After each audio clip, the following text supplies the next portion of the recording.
Graça e paz abençoados, graça e paz abençoados. Homofobia cristã. Vamos prosseguir na parte 2 agora. Então, abençoados, o que eu estava falando é justamente sobre esta falta de amor que muitos dos ensinadores, tanto da graça como do sistema religioso evangélico, têm tido essa falta de amor e têm pregado com uma discriminação de sexo, né? Uma fobia religiosa que vai contra os homossexuais, condenando os homossexuais ao inferno, demonizando os homossexuais, né? E eles se esquecem das propinas que eles fazem por baixo do pano, das maracutaias, das mentiras que tem debaixo do seu ministério, mas o endemoniado é o homossexual. É isso que eles atribuem ao homossexual. E nós vamos falar, esclarecer mais sobre este assunto de homossexualismo. Vamos ir mergulhar profundamente e você vai ver aqui o quanto esses homens, chamados homens de Deus e mulheres de Deus, que ficam aí apontando o dedo, acusando, sendo ditadores da vida das pessoas, condenando elas, dizendo esse foi para o inferno, esse vai para o inferno, e até expulsando essas pessoas da igreja e até condenando elas. E agora vem eles se meterem dentro da política, querendo atrapalhar uma lei que está aí de um casamento gay. E eles se incomodam tanto por causa desse casamento gay. Parece até que são eles que vão casar com outro homem, ou a mulher com outra mulher, missionária, a pastora com outra pastora. Ué, por que se incomoda tanto se ele já tem a vida pessoal dele, a vida matrimonial? Por que esses homens, chamados homens de Deus, mulheres de Deus, se incomodam tanto com um casamento gay? Por quê? O casamento gay só vai favorecer a outra parte do casal que na sua necessidade financeira. Só vai favorecer, só vai unir e dividir os patrimônios entre eles. Mas por que esses pastores, essas chamadas missionárias, esses chamados profetas, eles se incomodam tanto? Por quê? Porque isso é um jogo político. Isso é um jogo político de um partido político, né, de direita, que querem combater contra esse povo, que é chamado de gays. Eles usam o nome gays ou homossexuais. Então, abençoados, agora a pergunta que o irmão Paulo faz a vocês, eu não estou aqui nem defendendo e não estou aqui para atacar. Estou aqui para trazer o bom senso, né? O bom senso. Então, vamos estar, como você vê, nós estamos aqui ensinando com coerência. Coerência é o termo certo. O canal Luz da Graça está aqui ensinando com coerência, não sendo contra e nem a favor. Nós não estamos aqui defendendo, nós estamos apenas trazendo uma verdade. Se você entende que é uma defesa, é porque essa palavra que está sendo ensinada aqui é uma verdade. Então, eu não estou aqui para combater, porque é uma verdade. E o que é verdade, nós do canal Luz da Graça vamos estar aqui dando a mão à palmatória.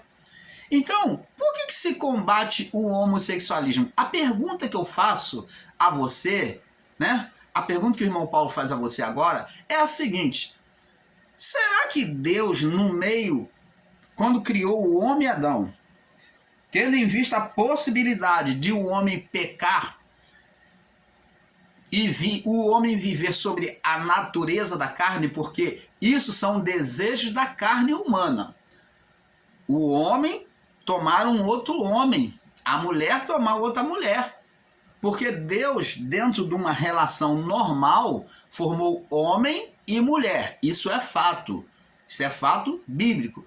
Então tá aqui, Deus formou o homem e mulher. Para que Deus formou homem e mulher com sexo diferente, o macho e a fêmea? Simplesmente, a resposta está diante dos nossos olhos, para a procriação, porque ele falou para Adão, crescei e multiplicai.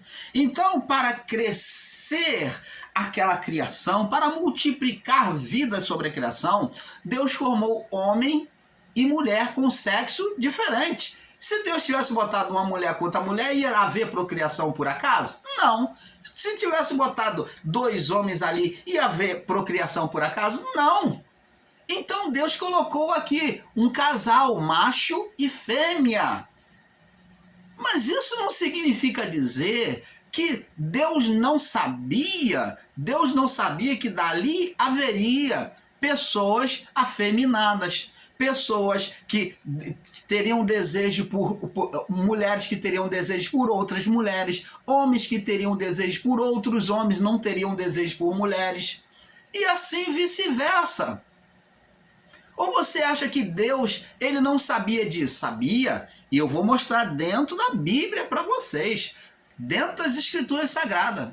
Mas parece que os sabidão aí, os eclesiásticos, né, os teólogos do sistema religioso, principalmente evangélicos, eles se acham os sabedores da verdade. Então parece que eles se assentam na cadeira de Deus e julgam. Eles é que ditam a palavra final. E dizem que isso é demoníaca. E dizem que isto... essas pessoas vão para o inferno e combatem. A luta deles não tem sido uma luta espiritual.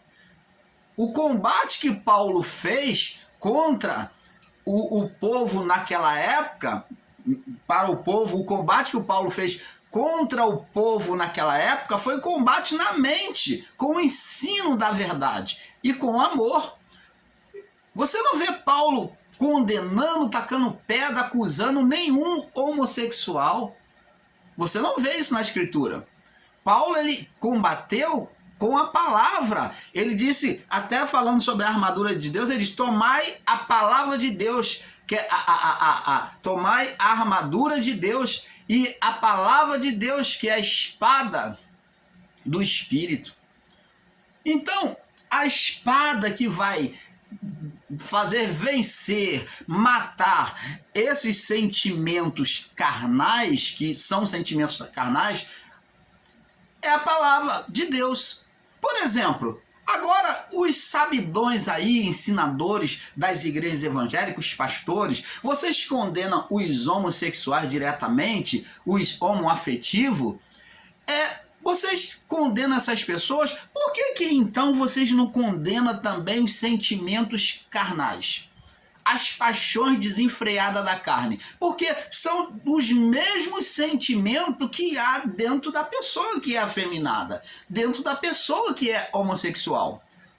A prostituição que acontece dentro de todas essas igrejas aí, principalmente as evangélicas, quanto mais o pastor ele busca ser santarrão, mais ele é tendencioso e puxado pela carne para cometer atos ocultos, carnais. Então, quanto mais ele diz que é santo, ele é santarrão, você pode esperar que por trás disso vem um terrível escândalo. Ele está por trás dos bastidores, sendo extorquindo as pessoas, ou ele está se prostituindo com a irmãzinha, com o irmãozinho. Ora, eu mesmo já fui pastor do sistema religioso. Não estou aqui para divulgar nome de igreja, porque isso é antiético. Não cabe a mim, mudar o pensamento das pessoas. Porque se eu quisesse mudar, eu estaria aqui falando o nome de todos os ministérios que eu passei e contando os podres. Mas eu não estou aqui para isso. Eu estou aqui para ensinar. Então, nesses ministérios que eu passei, teve alguns deles que acontecia coisas bizarras, absurdas. E eu não estou aqui para citar nome de ministério. Porque isso não vem de Deus, isso é obra carnal, isso é lutar contra a carne, é se tornar igual a ele, porque se eu chegar aqui e contar os podres dos ministérios por qual eu passei, e eu tenho provas, Mas eu não farei isso, jamais. Já até me convidaram para participar de grupo, de combater contra essas pessoas, e eu não aceitei. Não aceitei e não participo, não vou compactuar com esse tipo de pessoas que fica se guerreando entre si. Porque eu não tenho que guerrear, o nosso papel é ensinar com amor. Aquele que ouve a voz de Deus e coloca no coração, aplica no coração, esses vão ser salvos do engano. Não é por força nem por violência, mas pelo mover do Espírito de Deus. Não é por força nem por violência. Agora, eles estão aí lutando, não é contra espírito, contra o demônio que está na pessoa, não. Quando eles ofendem o homossexual, diz que ele vai para o inferno, você fala que um ser humano próximo seu, você já está destinando o caminho espiritual da alma dele, você está sendo malicioso. É a mesma coisa diante de Deus, que você está pegando um punhal e enfiando na vida do seu irmão. Você já está julgando ele, sentenciando ele ao inferno. E isso, amados, isso não é certo. Isso é maligno, porque o destino da nossa alma, só quem sabe é Deus. E Deus diz na sua palavra, todas as almas são minhas. E quem é você? Quem é você para poder destinar o destino da alma de cada pessoa? Oh, abençoado! Paulo diz que a nossa luta não é contra a carne e nem o sangue. Opa! Então, se você olha o homossexual, o afeminado, o que não gosta de mulher, o homem que não gosta de mulher, ou a mulher que não gosta de homem, você aponta contra eles, você está lutando contra a carne. Porque você teria que pegar e levar a palavra da verdade, esclarecer a verdade a eles, e dar tempo com amor, dá tempo de Deus trabalhar o coração. Porque a palavra de Deus diz que o Espírito Santo viria, Jesus falou, e ele é que convenceria o mundo. Quem é que vai convencer o mundo do pecado, da justiça e do juízo? Jesus já falou na sua época. Então, quem é que iria convencer? O Espírito Santo. Então, não é o homem que convence, é o Espírito Santo, é Deus dentro da pessoa. O Deus que disse, que, por meio da boca do Filho, que falou, tive fome e não me deste de comer, tive sede e não me deste de beber, estava nu e não me vestiste. Estava no hospital, não me visitaste, estive preso, encarcerado na prisão e não foste me ver. E o discípulo pergunta, quando é que te vimos assim, Senhor? Quando fizeres a um destes, a mim me fizeste. Então, o Espírito Santo, a presença de Deus está nesse homossexual, amado. Está nessa lésbica, está nesse homossexual, nesse trans, nessa pessoa afeminada, sim. Sim, está. Eu falo isso sem medo de errar. E se você negligencia, você combate contra o seu irmão por ele ter a opção sexual dele, então você está lutando contra a carne. E logo você não está fazendo a obra de Deus. Você não está saciando a vontade de Deus. Você está entendendo, amado? Agora, diz aqui, ó.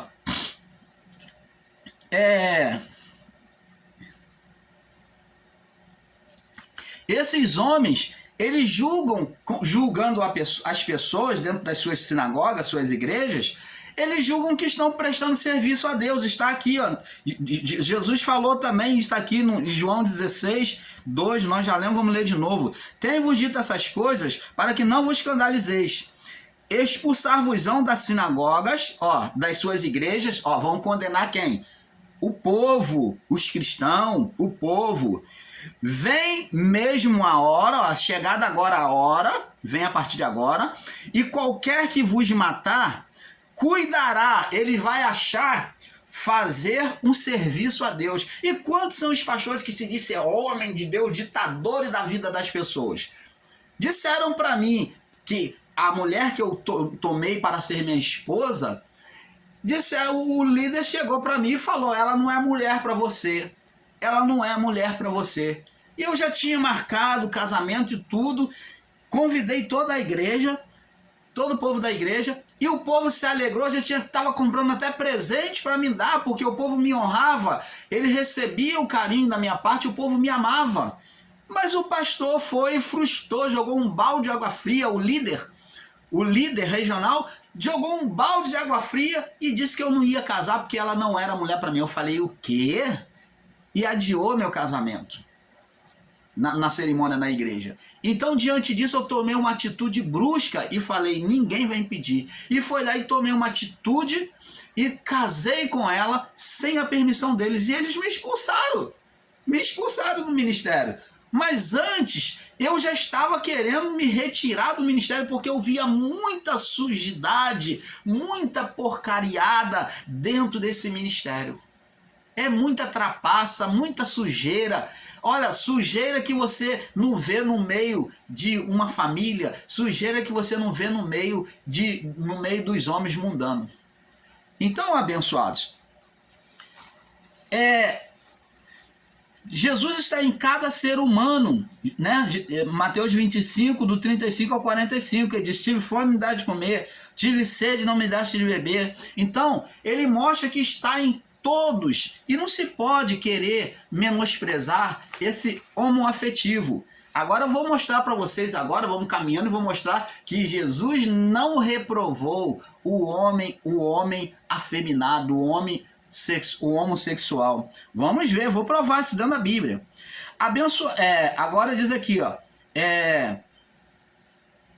abençoado, Jesus está em cada ser humano. Jesus está em cada ser humano. Como se pode combater a liberdade de escolha das pessoas? Pois em todo o Novo Testamento não vemos Jesus atacar e nem sequer condenar uma prostituta. Você lembra da que foi pega em flagrante de adultério? O que Jesus fez com ela, com aquela mulher que foi pega em flagrante de adultério? O que Jesus fez? Foi lá e condenou e falou, você vai para o inferno. Foi isso que ele falou?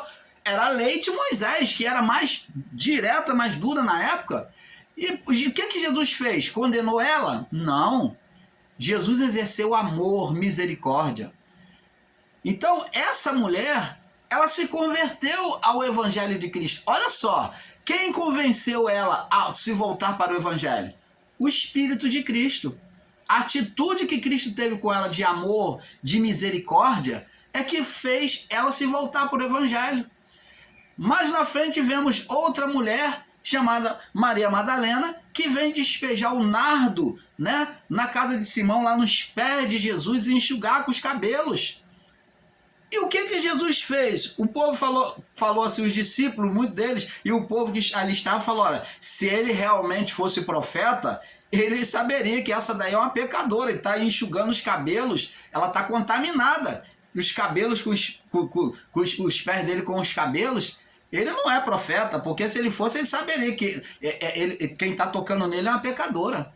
E Jesus falou, vocês não sabem que essa mulher está me preparando para o meu dia da crucificação? Então, eles tinham uma hipocrisia nos ensinos, o judaísmo naquela época, eles tinham uma hipocrisia tão grande que era tudo mentira, que eles queriam dinheiro, queriam manipular o povo, e estava mostrando uma falsa santidade. Agora, Jesus pega aquela mulher e abençoa aquela mulher.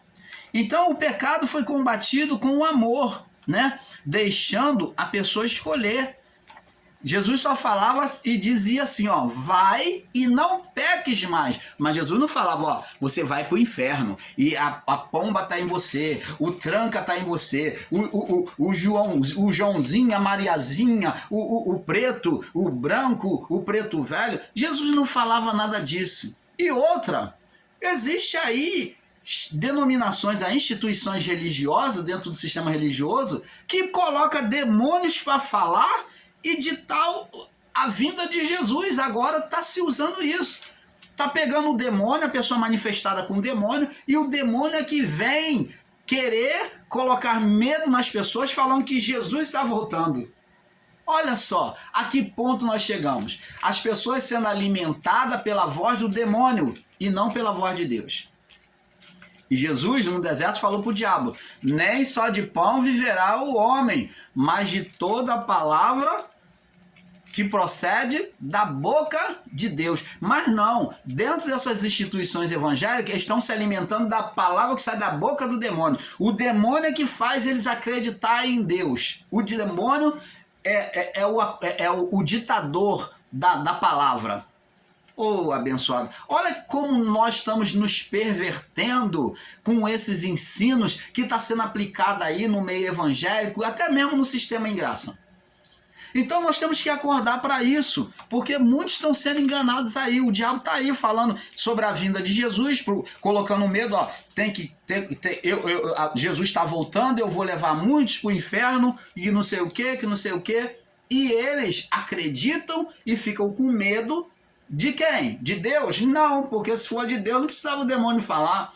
Eles já estariam vivendo uma vida íntegra, mas eles temem mais ao demônio do que ao próprio Deus. Porque essas instituições que usam o demônio para falar, eles fazem ter respeito por eles, pelos demônios, e não por Deus. Então essas pessoas não são tementes a Deus. Elas podem até dizer que são, podem até querer andar certinha, mas elas temem o diabo, temem os demônios entrar na vida dela. São pessoas covardes que têm medo do demônio, mas elas se mostram valente, mas só de aparência, porque interiormente, em verdade, elas são mentirosas, são hipócritas. Porque se temesse a Deus, você não precisa de demônio, não precisa que a situação na sua vida venha se amarrar, venha dar errado para poder você se consertar com Deus e andar correto com Deus. Não. O filho amado ama o pai em toda e qualquer situação. Não precisa eu cair em uma situação errônea, de perigo, ou cair em desastre financeiro, ou cair doente para poder temer a Deus. Não, o filho errôneo, o filho amado, ele ama o pai em toda e qualquer situação. Agora, se é um filho pródigo, ele vai querer viver a vida dele. Ele está pautado, os olhos dele estão pautados nas coisas do mundo. Então ele quer sair, ele quer a luxúria do mundo, ele quer a vaidade do mundo, porque ele serve não o Deus verdadeiro. Ele até diz que serve, como diz lá no livro de Apocalipse: há muitos dentre vós que se dizem judeus, que é a representação do povo de Deus, e não são. Se dizem judeus ou cristão e não são. E eu porei a prova e mostrarei que eles são mentirosos. Está lá no livro de Apocalipse. E assim também, existem muitos que dizem que estão servindo a Deus, mas não estão servindo a Mamon, ao Deus do mundo. Estão servindo ao Deus do mundo, da luxúria, dos prazeres, o Deus da carne. Então elas estão presas aos prazeres da carne, ao Deus da carne. E aí, vai querer apontar para o homossexual ainda? Você ainda vai querer se achar o santarrão, a santarrona diante do homossexual, se você está praticando as obras da carne? Está sendo mundano, está sendo ganancioso? Está sendo vaidoso em excesso? Oh, abençoados! Vamos prosseguir. Agora vamos esclarecer um pouco mais. Vamos lá, antes de mudar para a próxima fase. Vamos para Mateus 19, no verso 10 ao 12. Mateus 19. Agora o negócio vai pegar, o bicho vai pegar agora. É com um pouco aqui, um pouco ali, o irmão Paulo vai trazendo a revelação da palavra para você. Para ninguém ficar no escuro, só fica quem quiser. A luz está sendo passada, compartilhada. A luz do entendimento. Então, Mateus 19, verso 10 em diante. Ó.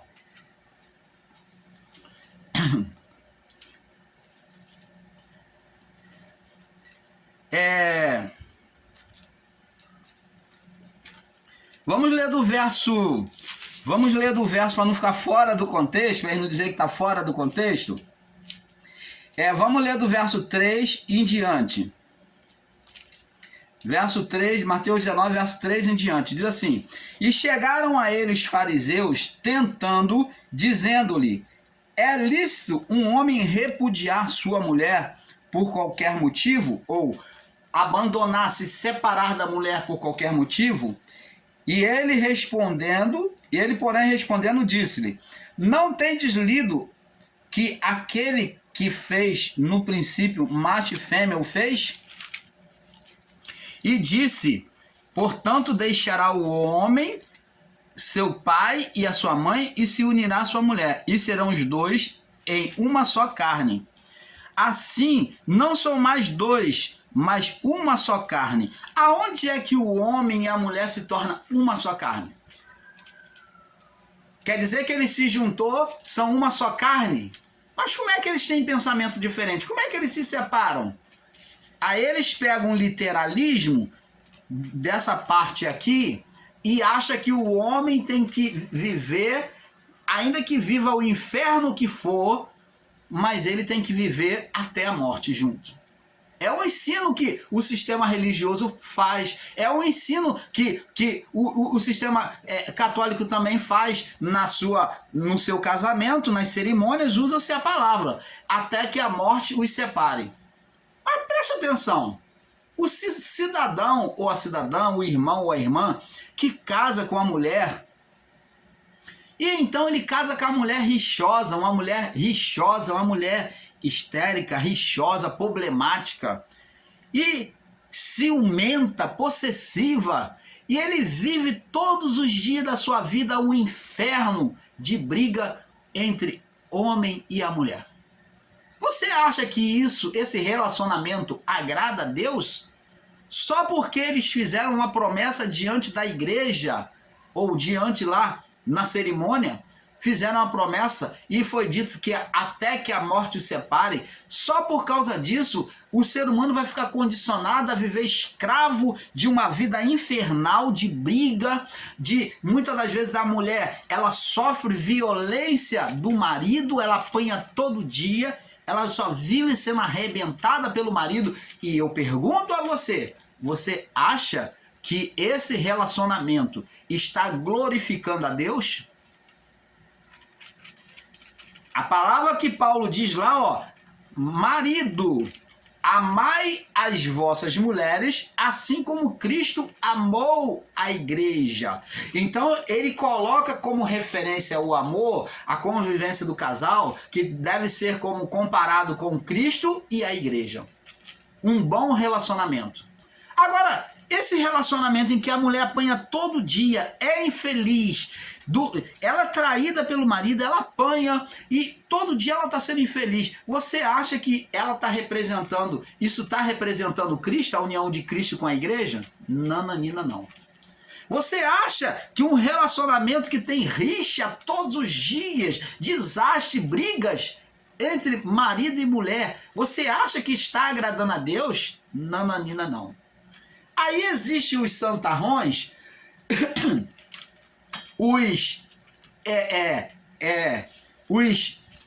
entre aspas, os espiritual, né? Os espirituoso, que tudo espiritualiza e diz: não, irmão, você tem que orar, vai orando, e a pessoa está orando, e Deus não muda aquele quadro, porque desde o início que foi assim. Então a pessoa vive aquela situação infeliz, tudo para poder tirar uma média na igreja, porque ela é membro, ela é pastora, ou ela é obreira, ela é missionária da igreja, ela é diácono, é presbítero. Então ela, para fazer a média com a igreja, ela vive esse inferno. Ou ela vive com a mulher, o homem vive com a mulher, ele é diácono, ele é presbítero, né? Ele tem uma posição eclesiástica na igreja, ou é obreiro, ou é pastor. Então, para poder sair bem na fita, ele faz aquele teatro para a igreja. Mas dentro da igreja, ele é um santo diante da sua mulher que está sentada lá. Mas dentro de casa é um inferno, ele é um bandido. Ou ela é uma bandida.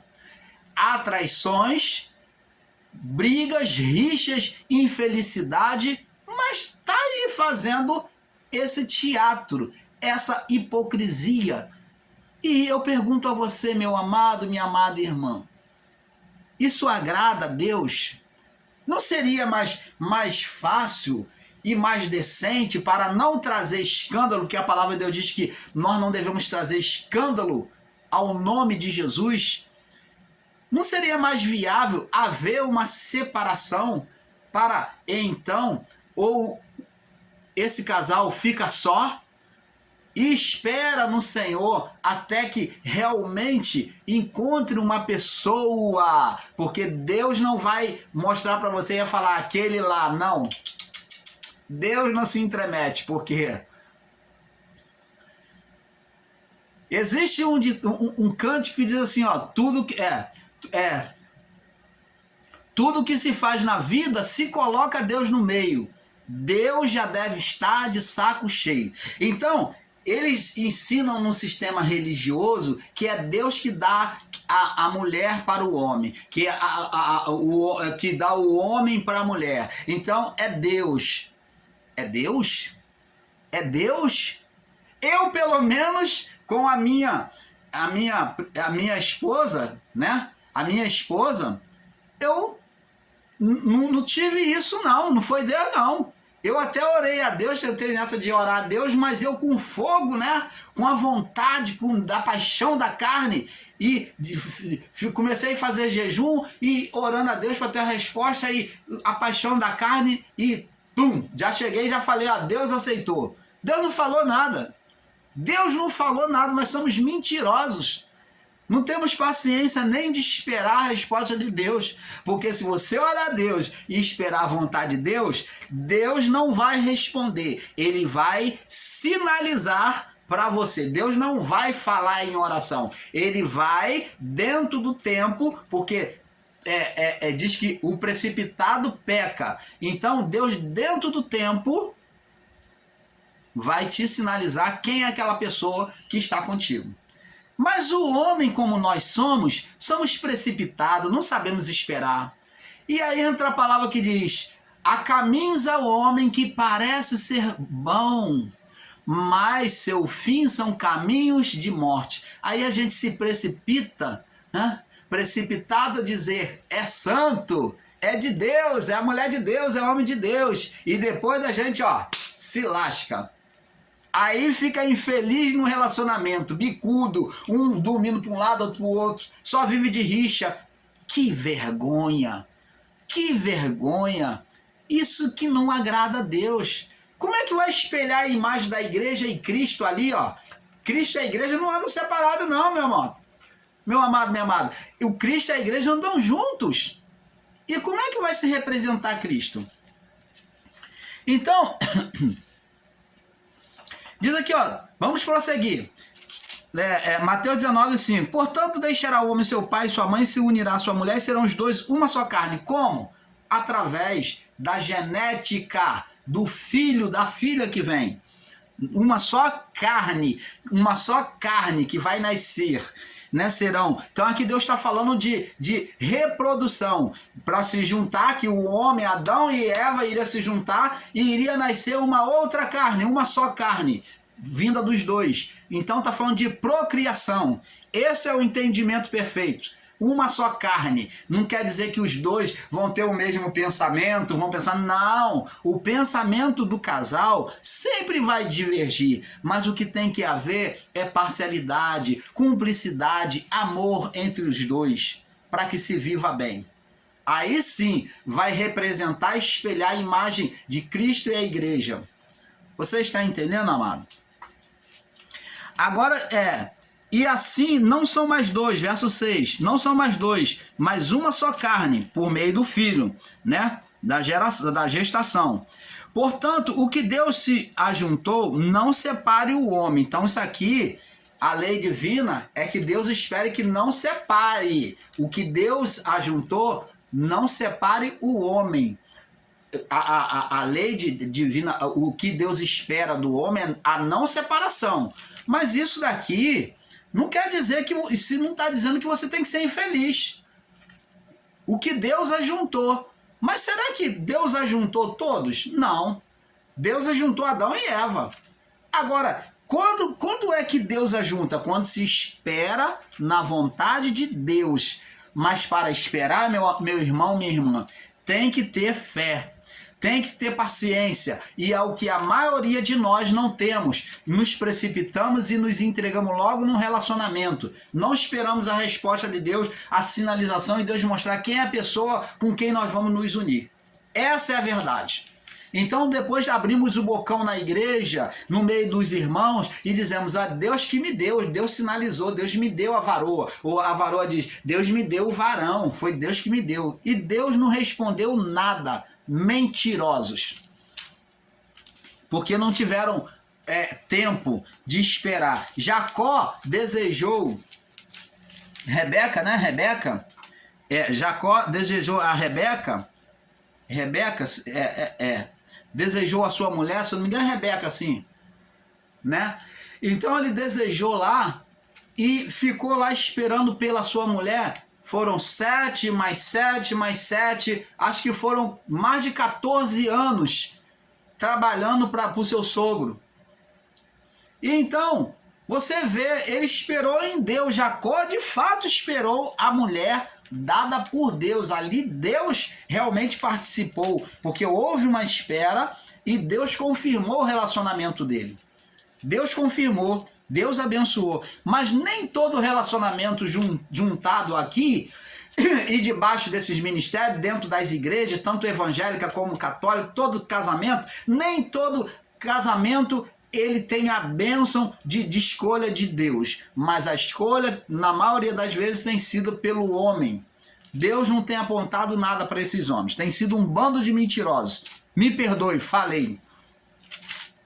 E diz aqui, ó, e disseram então, disseram-lhe eles, então por que mandou Moisés dar-lhe carta de repudiá-la, para separar?